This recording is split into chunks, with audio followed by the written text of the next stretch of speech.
लंबे बाल वाली सास।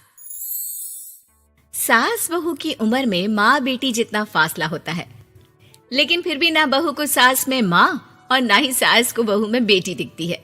कैसे?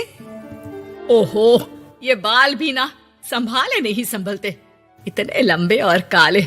देखने वाले तो कहते हैं कि बहू सास और सास बहू लगती है। कौन है ये लोग माँ जी? मुझे तो नहीं दिखते जो सास को बहू समझ रहे हैं। अरे चल छोड़ ना, जा चाय लेकर आ जा और किचन में मेहंदी भिगा देना। और हाँ, दोपहर को पार्लर वाली आ रही है मेरे हेयर स्पा के लिए, तो जरा गर्म पानी तैयार करके भाप की तैयारी भी कर देना। बहू खुद के बाल देखती है जो सूखे, बेजान और बेतरीके से बंधे होते हैं। बहू किचन की तरफ जाती है। यहाँ खुद के बालों को संभालने का टाइम नहीं है, ना ही पैसा, लेकिन सास के बालों पर इन्वेस्टमेंट देखकर हैरानी ही होती है मुझे तो। दोपहर को पार्लर वाली सास के बालों को देखकर बोल पड़ती है, ओहो, ये कैसे बाल कर लिए आपने? 2 हफ्ते से मुझे बुलाया नहीं ना, तभी। अरे वो बहू के कारण। मेरे कारण? मैंने कब मना किया था आपको किसी चीज के लिए? अब तू ही मायके चली गई थी ना, अब मैं घर का खाना बनाऊं या फिर बालों की केयर करूं? तू जाकर पानी लेकर आ।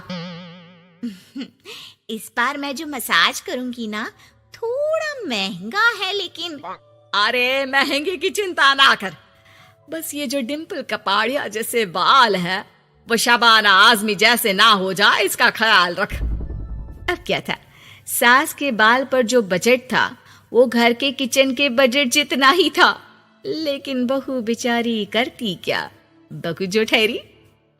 एक बार सास बहू मॉल में घूमने जाते हैं। माँ जी, एक ड्रेस लेना है, चलिए ना जरा डिजाइनर शॉप तक।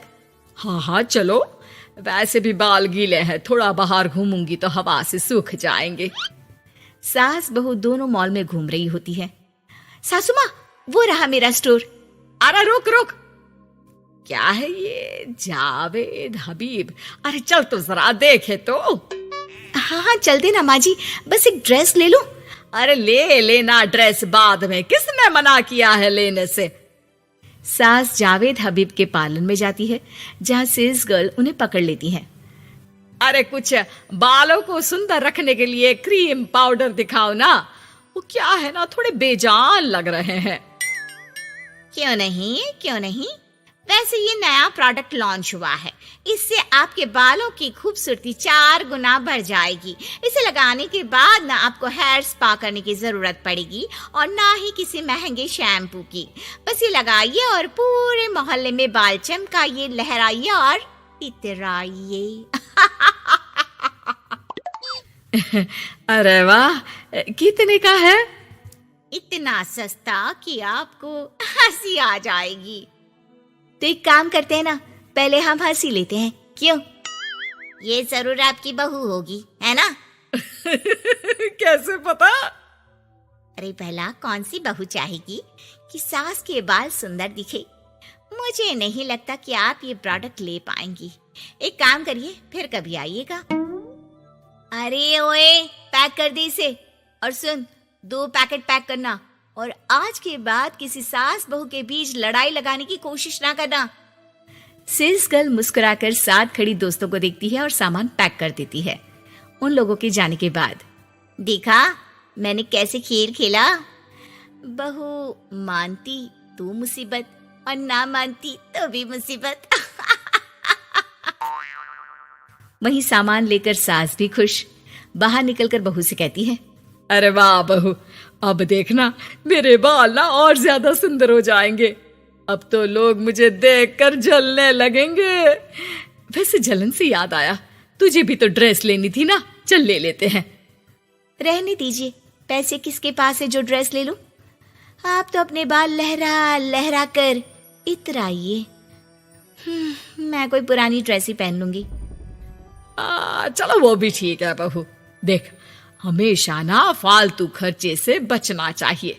मैं बिल्कुल फेवर में नहीं थी तेरी नई ड्रेस के लिए, फिर भी तुझे मना नहीं कर पा रही थी। बहू के तो मन में आता है कि सास की इस बात के बाद वो उन्हें इतना अच्छा करारा जवाब दे, लेकिन चुप हो जाती है। सास का बालों को लहराना और इतराना यूं ही चल रहा था। एक दिन, माँ जी, न जाने क्यों चक्कर आ रहा है, लगता नहीं कि मैं काम कर पाऊंगी, मैं अपने कमरे में आराम करने जा रही हूँ। थोड़ी देर बाद पति भी आ जाता है। माँ, शिखा को कहीं देखा क्या? आज बहुत दिनों बाद घर की रसोई से इतनी अच्छी खुशबू आ रही है। मन तो कर रहा है कि बिना चेंज किए ही खाना खाने बैठ जाऊं। अरे बेटा, खाना आज मैंने बनाया है तो घर तो महकेगा ही। तेरी बीबी बीमार बैठी है। पति हैरान होकर पत्नी के कमरे में जाता है, जहां वो आराम से तानपुरा का शो देख रही थी। अरे, माँ ने तो बताया कि तुम ठीक नहीं हो, पेट में दर्द है। अरे नहीं, वो ना मेरा फेवरेट म्यूजिक शो आने वाला था। अब माँ की तो आदत पता है ना, ये बना दो, वो बना दो, ये दे दो, वो दे दो, तो बस मैंने बहाना बना लिया। पति बीवी की बात पर मुस्कुराता है और वहां से चला जाता है। दरअसल शिखा को म्यूजिक का बड़ा शौक था और उसके पसंदीदा संगीतकार उसके शहर में थे और संगीत की क्लास लेने वाले थे। अरे देखो देखो, ये धनवानी महाराज हमारे शहर में है, और तो और ये यहाँ सबको संगीत सिखाने के लिए आए हैं। मैं भी इनकी क्लास ज्वाइन करूंगी, कल जाकर पता करती हूँ। सास और पति भी शिखा की बात पर खुश हो जाते हैं। लेकिन अगले रोज जब शिखा वहां से वापस आती है तो उसका मुंह उतरा होता है। अरे क्या हो गया? तेरी शक्ल देखकर क्या उन लोगों ने तुझे लेने से मना कर दिया? पहली बार बहू सास के ताने का कोई जवाब नहीं देती और चुपचाप जाकर कमरे में बैठ जाती है, जहां पति कहता है, अरे क्या हो गया मेरी अनारकली, क्यों मुंह लटका रखा है? अरे कुछ नहीं, बस ऐसे ही। सास कमरे के बाहर जाकर खड़ी हो जाती है। अरे मुझे तो बताओ, क्या हो गया? शिखा रोने लगती है और रोते रोते बताती है कि वो लोग 1 लाख रुपए में कोर्स करा रहे, मैं इतने पैसे कहाँ से लाऊं? पति भी चुप हो जाता है, क्योंकि वो जानता है कि इतने पैसे का तो वो भी इंतजाम नहीं कर पाएगा। देखिए ना, कैसे अपनी कला को बेच रहे हैं, लेकिन गलत भी क्या है, नामी गिरामी है। अरे कोई बात नहीं शिखा, मैं कोशिश करता हूँ किसी से उधार लेने की। जब कोर्स करके तुम खुद की क्लास खोलना, उससे जो पैसे आएंगे उससे फीस भर देना। पति कई लोगों से बात करता है, लेकिन उसे कहीं से पैसे नहीं मिलते। शाम को मुंह लटकाकर पति घर आता है।